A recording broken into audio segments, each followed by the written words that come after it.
지금 아시아 최대 규모의 팝아트 전시가 서울에서 펼쳐지고 있습니다. 전시장 규모만 무려 850평에 달할 정도로 그 규모가 어마어마한데요. 바로 인사센트럴 뮤지엄에서 진행되는 아메리칸 팝아트 거장전입니다. 앤디 워홀부터 로이 리히텐슈타인까지 이름만 들어도 미술책에서 한 번쯤 봤던 그림들이 떠오르는 팝아트의 거장들. 지금 이 거장들 8인의 작품을 180점 이상 만날 수 있는데요. 사실 그동안 앤디 워홀 같은 유명 팝아트 작가를 단독으로 소개한 전시는 있었지만 이번 전시처럼 레전드 작가 8명을 한 자리에서 만날 수 있는 기회는 없었습니다. 때문에 이번 전시를 통해 팝아트를 제대로 즐겨보고 이해할 수 있는데요. 컬러풀한 색감과 파격적인 이미지로 가득한 팝아트의 매력을 제대로 느껴보고 싶다면 이 영상을 끝까지 시청해주세요. 사실 팝아트의 시작은 영국에서였어요. 왜냐면 팝아트가 산업혁명이랑 관련이 깊거든요. 기계의 발명으로 대량 생산이 이루어지고 집집마다 TV와 라디오가 들어서던 그 시기. 그렇게 모두가 같은 것을 소비하며 소위 대중문화가 처음 만들어집니다. 그런데 이 대량 생산, 대중문화의 흐름이 전 세계로 번져가는데요. 그리고 문화의 용광로이자 자본주의의 심장, 미국 뉴욕에서 엄청난 변화를 가져오죠. 이번 전시는 바로 미국의 팝아트를 조명합니다. 이번 전시가 특별한 점은 여기에 있죠. 이번 전시에서는 왜 미국에서 수많은 팝아트 스타들이 탄생했는지,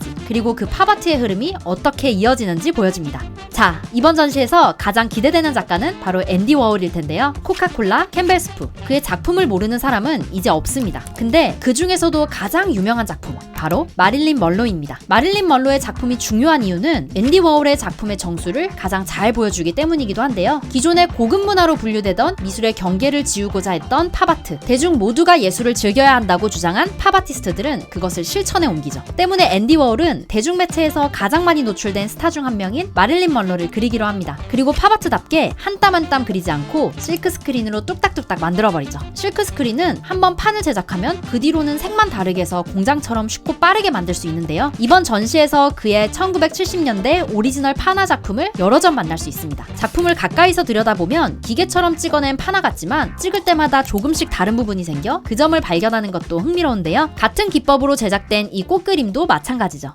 자, 다음 거장은 로이 리히텐슈타인입니다. 만화같이 팝한 그의 작품들, 실제로 만화에서 가져온 이미지인데요. 리히텐슈타인 또한 초기에는 미국의 추상표현주의의 화풍을 따랐습니다. 그런데 예술이라면 모두가 보편적으로 공감할 수 있어야 하지 않아? 라는 생각을 하게 된 거죠. 미술이 점점 현실과 멀어진다고 생각한 리히텐슈타인. 그래서 그 또한 어디에서나 볼 수 있는 대중매체에서 영감을 얻습니다. 그 대표적인 것이 바로 만화죠. 누구나 재밌고 쉽게 보는 만화. 그는 이런 만화를 그대로 자신의 작품의 재료로 삼죠. 특히 이번 전시에서는 그동안 보기 힘들었던 그의 오리지널 스크린 프린트를 볼 수 있는데요. 이 작품을 실제로 보셔야 하는 이유, 바로 망점 때문입니다. 인쇄물을 확대하면 보이는 이 망점, 대중매체와 대량 생산되는 지점을 고스란히 보여주면서 일상과 예술의 경계를 넘나들게 만드는 요소죠. 이번 전시에서 꼭 실물로 보시길 바랄게요. 자, 전시는 그 다음 거장으로 넘어가는데요. 바로 로버트 라우젠버그와 제스퍼 존스입니다. 이 두 작가의 작품, 언뜻 보면 팝아트 같지 않아서 좀 당황스러워요. 화려한 색감과 팝한 이미지가 전혀 아니죠. 하지만 이 둘이 팝아트 시대를 이끌었다 평가받기도 하는데요.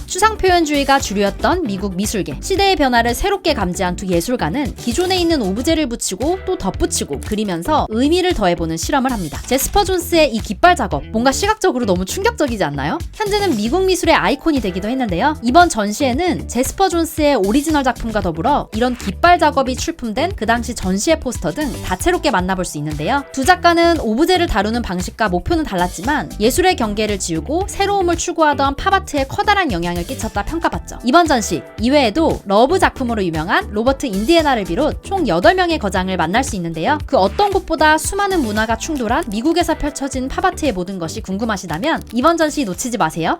특히 이번 전시에서는 한국의 팝아트 동시대 작가들도 만날 수 있는데요. 회화 작품과 더불어 설치 작품과 조각 작품까지 다양한 장르의 작품을 만날 수 있습니다. 참여 작가들을 보면 익숙한 이름도 찾을 수 있는데요. 배우 하정우와 가수 나얼의 화가로서의 모습도 만날 수 있고 아트놈 작가처럼 최근 주목받는 작가들의 작품도 감상할 수 있습니다. 덕분에 이 전시 하나로 한국과 미국의 팝아트 작품을 모두 감상할 수 있는데요. 그 차이를 생각하며 전시를 감상하면 더욱 재밌습니다. 마지막으로 전시 꿀팁 드려요. 전시장 내 설명과 무료로 진행되는 도슨트와 오디오 가이드로 전시를 깊이 있게 즐길 수 있습니다. 팝아트가 탄생하게 된 배경부터 아티스트가 어떤 의도를 작품 작품에 담았는지를 에피소드와 함께 설명해줘 귀에 쏙쏙 들어옵니다. 게다가 작가들마다 각기 다른 색상으로 구역이 구분되어 있어 내가 보고 있는 작품이 어떤 작가의 작품인지 쉽게 알 수 있습니다. 추가로 전시와 함께 즐기면 좋을 꿀팁 알려드릴게요. 전시장 내에는 특별한 포토존이 있는데요. 당시 작가들이 어떻게 작업했는지를 재현해 놓은 공간이죠. 이곳에서 예술가가 된 것처럼 사진도 찍어볼 수 있으니 놓치지 말고 방문해보세요. 게다가 나만의 에코백 또는 패브릭 포스터를 만들 수 있는 체험 프로그램도 진행되는데요. 유료로 진행되는 이 프로그램은 앤디 워홀의 실크스크린 기법을 사용합니다. 실크스크린 체험을 통해 거장들과 같은 방식으로 작품 속 이미지를 굿즈로 소장할 수 있으니 더 기억에 남겠죠? 다양한 팝아트 작품을 통해 우리에게 생각할 것을 던지는 이번 전시. 남녀노소 누구나 즐길 수 있는데요. 특히 연인, 가족 단위로 방문하면 더욱 좋으니 이번 주말 뭐 할지 고민 중이시라면 지금 널 위한 구구 티켓에서 할인된 가격으로 이번 전시회 티켓을 만나보세요. 할인 티켓은 더보기란에서 구매 가능합니다.